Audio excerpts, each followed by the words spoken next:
Chronická myelocitová leukémia je jedným z mála druhov rakoviny, kde existuje účinná život zachraňujúca liečba. Pacienti, ktorí sa ešte pred pár rokmi dožívali priemerne 6 rokov, dnes môžu viesť takmer plnohodnotný život. Aj napriek tomu dnes ľudia ešte stále zomierajú na túto zhubnú chorobu, hoci šanca na ich záchranu je veľmi vysoká. Viac o tom vie náš dnešný hosť, s ktorým sa porozpráva kolega Jano Mečiar. Dobrý deň. Dobrý deň, v štúdiu vítam doktora Martina Mistríka, prednostu kliniky hematológie a transfuzológie Lekárskej fakulty Univerzity Komenského. Andrea už vyslovila názov tej choroby. Pochopil som, že je to len jeden z mnohých druhov leukémií, ktoré ľudí postihujú. V čom je táto iná? Alebo ako sa dá priblížiť bežným ľuďom? Tak leukémia všeobecne je strašiak, takže v prvom rade teda som veľmi rád, že môžeme na túto tému hovoriť, aby sme odbúrali ten jeden mýtus okolo leukémie, že leukémia rovná sa smrť. Takže stručne by som to označil ako nádorové ochorenie postihujúce tvorbu krviniek. A tých rôznych typov nádorového ochorenia je veľmi veľa. A viacročným, teda niekoľkoročným, ale by som povedal viac 10-ročným výskumom sa prišlo na presné charakteristické vlastnosti práve nádorových buniek tohto typu leukémie a vynašla sa potom veľmi účinná liečba. Čiže na túto konkrétnu leukémiu existuje už účinný liek? Áno, našťastie a teda dúfame, že prídu aj na ďalšie typy leukémii podobne účinný liek, aby sme mohli teda tie vyhliadky pacientov zlepšiť na tú úroveň. Momentálne môžem povedať, že je to 5-ročné prežitie viac ako nad 90%, 93%. Pri liečbe. Pri liečbe. A ako sa prejavuje to ochorenie? Tým, že úroveň zdravotníctva je pomerne dobrá napriek tým všetkým kritikám na Slovensku, väčšinou sa zachytí to ochorenie náhodne v rámci kontrolného vyšetrenia. Potom je systém preventívnych prehliadok, kde sa robí kontrola krvného obrazu. Tam zistí lekár zvýšené hodnoty bielých krviniek a už konzultuje príslušného špecialistu.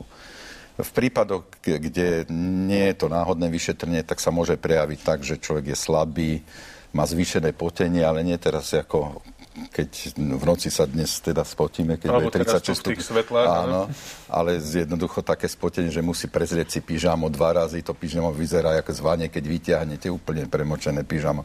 Takže takéto výrazné potenie, potom strata na hmotnosti bez toho, že by mal nejaký cieľ chudnúť, môže mať nižšie teploty, teda nie infekčné ako keby, ale proste subfebrilné teploty, to označujeme. Tých príznakov teda nie sú veľmi špecifické.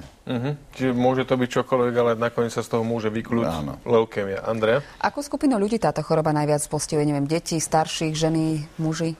Tak najviac postihuje v staršom veku, ale teda ja som v tom veku, takže poviem, že to je taký mladší, starší vek. Takže, produktívny. Áno, tá veková hranica tým, že populácia starne, sa posúva a ten stred výskytu vekový priemerne je to okolo 60-65 rokov.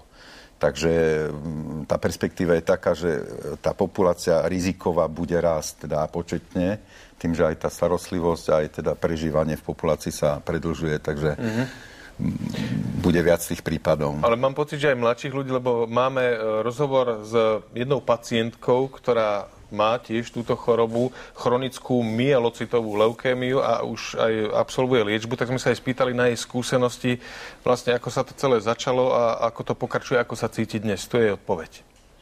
Bolelo ma strašne, mandle boleli, hrdlo bolelo, a mala som tie vysoké horúčky. Bohužiaľ, to sa tam už potvrdilo, že mala som ako zvýšený počet bielých krviniek. Ako som vedela to, že ako leukémia, rakovina a že to vážne, ale ja si dávam tie tabletky, užívam si ako plnohodnotný život, takže mám tú zálohu, že tie svoje vlastné krvotvorné bunky, že z toho po prípade, keď by sa niečo stalo, že môžu mi spraviť tú transplantáciu kostnej drene. A keď to poviete tej matke alebo otcovi, že povedať, že mám leukémiu, to mi pripadalo také, že proste nechcela som ich s tým zaťažovať.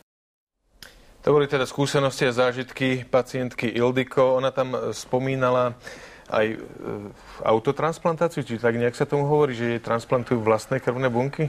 To je tiež jedna z možností? Je to jedna z možností, ktorú práve otvorila táto účinná liečba, lebo tí pacienti teraz, keď im skontrolujeme kostnú dreň, nemajú žiadne známky v tej dreni leukémie, čiže je logické vtedy odobrať tú zdravú krvotvorbu pre prípad, že by tá liečba prestala fungovať.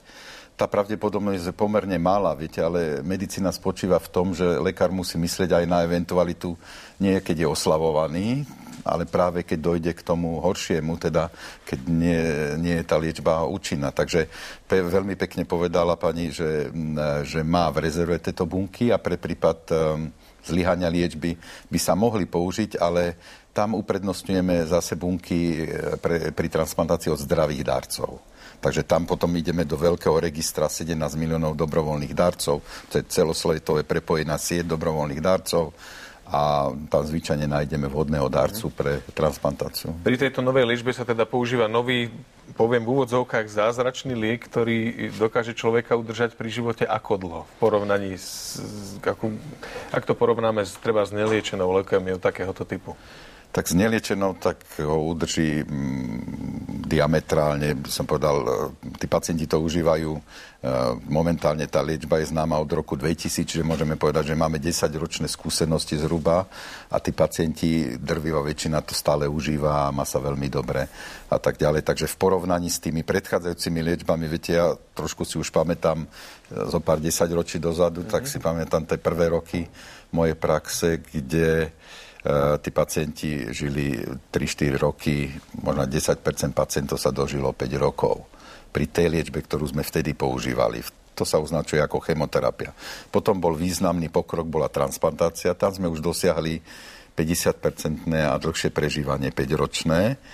No, ale stále je tam riziko. Transplantácia je pomerne zaťažujúci výkon. Spomínal som ten vyšší vek, kedy sa tá choroba prejavuje, takže tam sa sumujú viaceré rizikové faktory, takže jednoznačne je vynikajúce, že máme takúto cielenú liečbu.